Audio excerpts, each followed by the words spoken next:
सभी दर्शकों के लिए जय माता दी। आज इस वीडियो में हम आपको बताएंगे कि किस प्रकार से एक बैल अपनी समझदारी से कुएं से बाहर आ गया और किस प्रकार से राजा जनक ने एक व्यक्ति का मोह दूर किया था।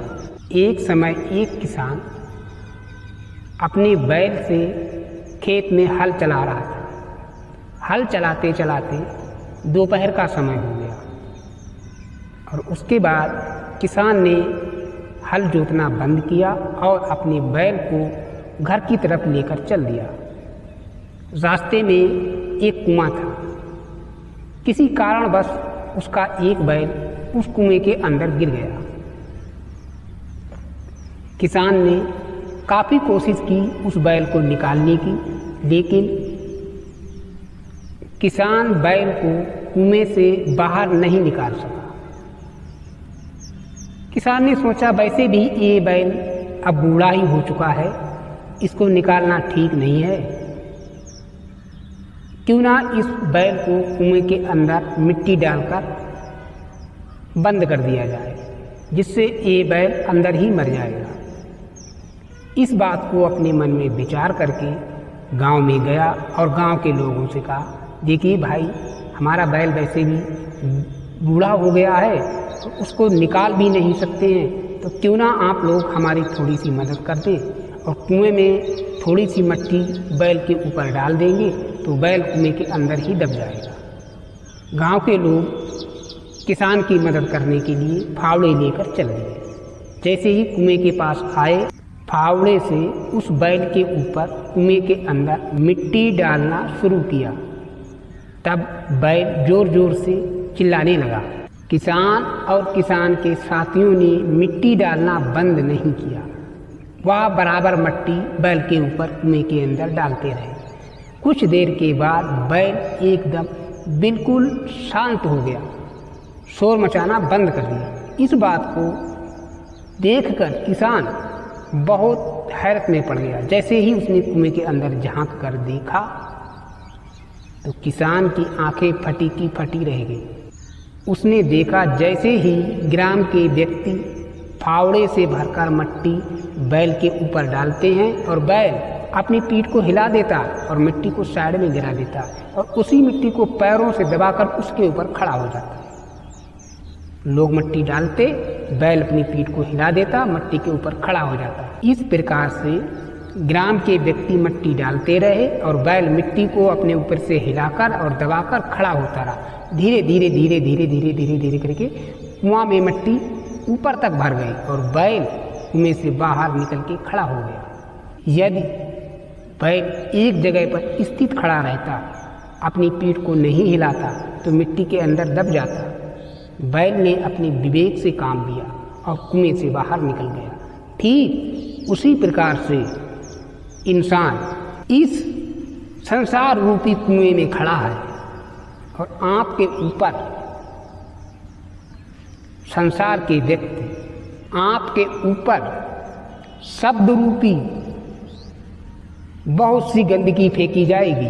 आपको आगे बढ़ने से रोकने के लिए बेकार में ही आपकी आलोचना होगी। किसी किसी को आपकी सफलता से नफरत, ईर्ष्या, जलन होगी। आपको बेकार में भला बुरा कहा जाएगा।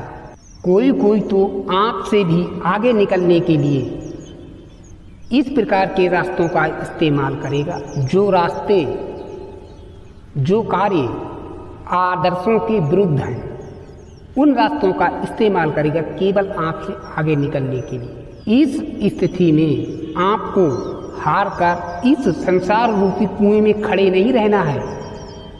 बैल की तरह समझदारी से काम लेना है, विवेक से। आप मोह माया रूपी कुएं में खड़े हो। आपके ऊपर संसार की जो भी शब्द रूपी गंदगी, आपकी उन्नति में बाधाएं होंगी। यदि आप भक्ति मार्ग पर चल रहे हैं तो आपको अच्छा बुरा कहा जाएगा, लेकिन आपको किसी की शब्दों का, किसी की बातों को ध्यान नहीं देना है।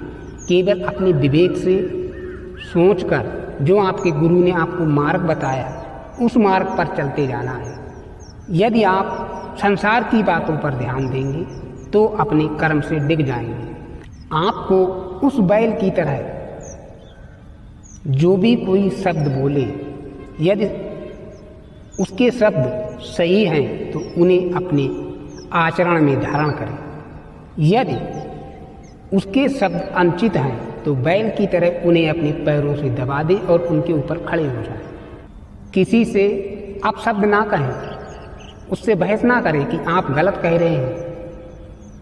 उससे कहेंगे, उसकी समझ में नहीं आएगा। उसकी समझ में यदि आता तो वो आपसे कहता ही नहीं कि आप गलत कर रहे हैं। साथ ही अपने जो आपके आदर्श, जो उसूल हैं, उनके विरुद्ध जाए बिना, अपने आदर्श, अपने उसूलों के विरुद्ध नहीं जाना है। आपको अपने सद्मार्ग पर चलना है। सद्मार्ग पर चलते हुए, गंदगी को दबाते हुए अपने कदमों को आगे बढ़ाते जाना है। क्योंकि लोग हमेशा पत्थर उसी झाड़ पर मारते हैं जिस झाड़ के ऊपर सबसे मीठे फल लगे होते हैं। कभी आपने नीम के वृक्ष पर लोगों को पत्थर मारते, डंडे मारते हुए नहीं देखा है। क्योंकि लोग हमेशा आम, जामुन, जिस पर मीठे फल लगते हैं, सबसे अधिक डंडे उसी में पड़ते हैं। उसी प्रकार से इंसान जो सबसे बेहतर बनने वाला होता है, तो आपकी परीक्षा के रूप में संसार के शब्द रूपी डंडे आप में ही पड़ेंगे, क्योंकि आप सबसे आगे जाने वाले हैं। ये आपकी परीक्षा है। कोई भी पत्थर पहाड़ से लाने के बाद यदि छेनी और हथौड़े की मार सहन नहीं कर सकता, तब वह मूर्ति कभी नहीं बन सकता है। लेकिन जिस पत्थर ने छेनी और हथौड़े की मार सहन कर ली, तो उसके बाद उसके लिए, उस पत्थर की मूर्ति के लिए पूरे जीवन सुख ही सुख है। जब तक मूर्ति मंदिर में रहेगी तब तक।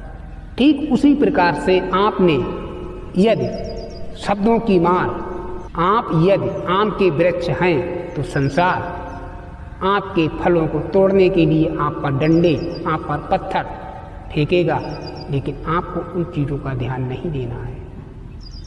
एक समय राजा जनक के दरबार में एक व्यक्ति पहुंच गया और उनसे कहने लगा कि हम कैसे मान लें कि आप पूर्ण संत हैं। राजा जनक राजा भी थे और महात्मा भी थे। तो राजा जनक ने मुस्कुराते हुए जवाब दिया कि ठीक है, आप शाम को आना, हम आपको बताएंगे कि हम राजा हैं या महात्मा हैं। उस व्यक्ति ने कहा ठीक है।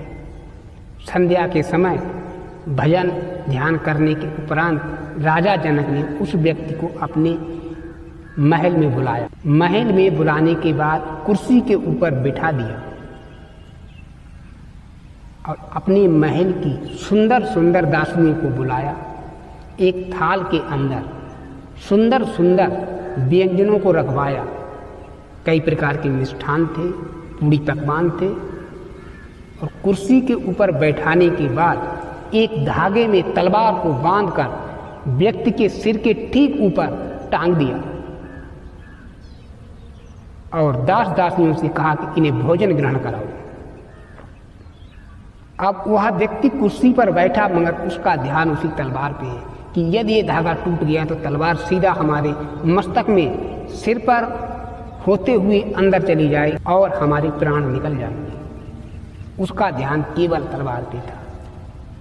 और इधर पहरेदारों को भी खड़ा कर दिया कि यदि ये भोजन ना करे तो इसका सर धड़ से अलग कर दिया जाए।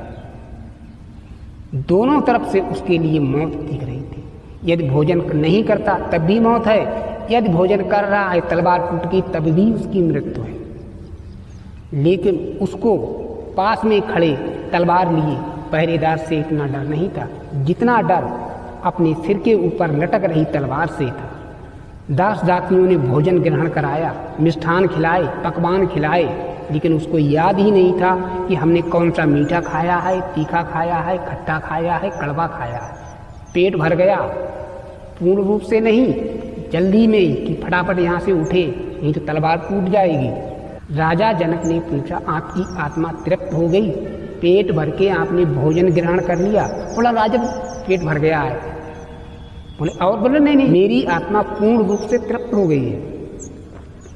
राजा ने पूछा, ये बताइए आप हमें, भोजन का स्वाद कैसा था?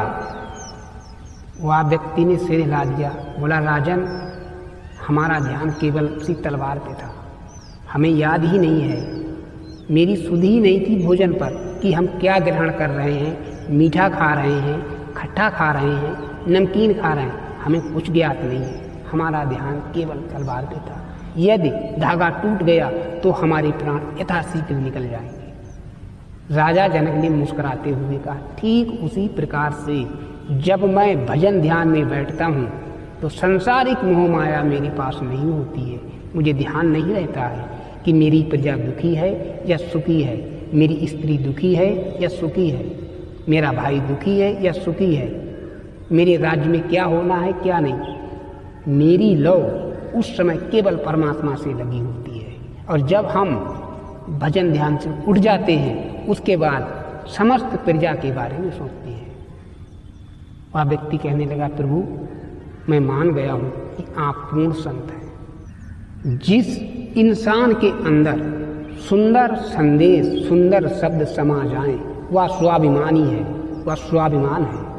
और जिस व्यक्ति के बाहर झलक जाए वह अभिमान है। जैसे कि आपके पास दौलत है और आप दौलत का दिखावा कर रहे हैं तो ये अभिमान है, क्योंकि दौलत कभी इंसान को बड़ा नहीं बनाती है, बड़ा इंसान का कर्म होता है। आपके पास दौलत है, घमंड नहीं होना चाहिए, वह आपका स्वाभिमान है। आपके पास दौलत है, उसका दिखावा कर रहे हैं, वह अभिमान है। समझदार व्यक्ति वह नहीं होता है जो आप पर फेंकी हुई ईंट का जवाब पत्थर से दे, लेकिन समझदार व्यक्ति वह होता है जो आप पर फेंकी हुई ईंट से अपना आशियाना बनाता। इसी के साथ हम आपसे अनुमति चाहेंगे, हम फिर मिलते हैं आपसे एक नई जानकारी के साथ। तब तक के लिए आप सभी के लिए जय।